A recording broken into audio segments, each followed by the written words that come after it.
Welcome back to Restore Thrive. We're talking standing three-dimensional stability. What we're going to do here is a little bit more complex exercise where we're going to integrate the shoulders, the trunk, and the hips to resist rotation when we're in single leg stance.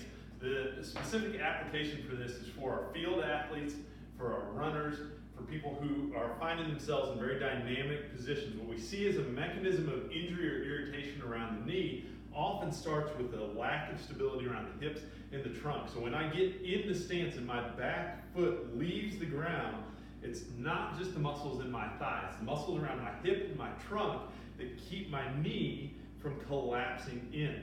So we're going to use a little bit of resistance here to simulate that force to a greater degree and make sure you've got the stability you need, because one thing we know, if you can't do this exercise in a controlled environment, when you're doing a complex three-dimensional thing like running or moving in multiple directions and pushing off one leg, you are going to see the same type of collapse or struggle through the knee that you get with this exercise if you can't control it. So the way we'll set this up, if we're going to work our right leg, what we want to do is we want to put a band low around kind of the midfoot of our opposite foot.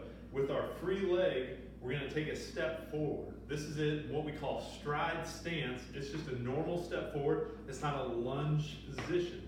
So a normal step forward. The second band, we're going to bring up around the midsection to engage your trunk a little bit more. And then all we're going to do here is make sure that we're leaning forward with our upper body. Our weight is centered over our foot. My big toe's on the ground. I have weight through my heel, and I'm squeezing my butt. And all I'm going to do is lift that back foot and then come back down.